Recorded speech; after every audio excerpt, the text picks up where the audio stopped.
appreciate it. Always good to see you. And John Avlon, as you all may know, took a little trip to Washington on a story that he's been out front on.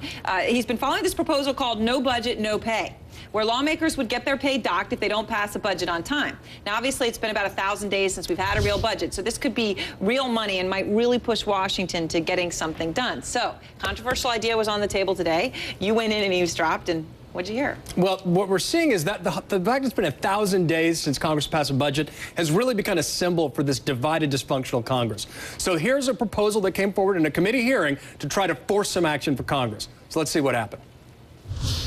It is a sad state of affairs that the only way that you can get the United States Congress today to do something is to threaten to take money out of their wallet.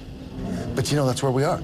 We're not doing our jobs, we're not doing our business, and the American people are suffering because of it. That was the idea behind an unusual hearing on Capitol Hill today, hosted by Homeland Security and Government Affairs Committee Chairman Joe Lieberman. It focused on one idea for congressional reform called No Budget, No Pay. It's that simple. No work, no pay. But while the idea does well in the polls, it is proving controversial among members of Congress. It's actually evidence of how bad things here are in Congress, and that because I agreed to hold this hearing on the no budget, no pay proposal, a lot of my colleagues came up and complained to me, why are you doing that?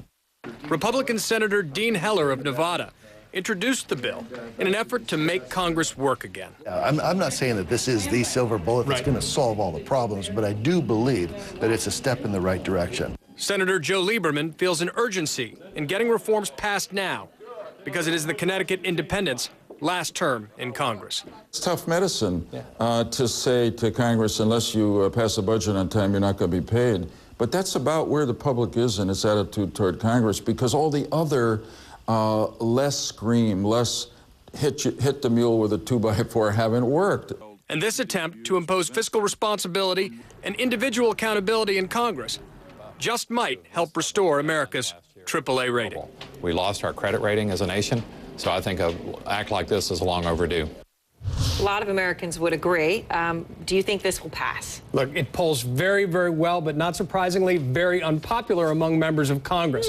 Can't imagine why. This idea was first proposed by No Labels, a group I helped co-found, but it's really gaining some steam. And it's, you know, even though folks in Congress are afraid of the implications, they realize they need to take some action to turn their approval ratings around, because when you're already the least popular and least productive Congress in history, not much place to go but down. Oh, man. All right. John Avlon, thank you very much. That's going to be, I hope that'd be a really, really good move. All right. Well, the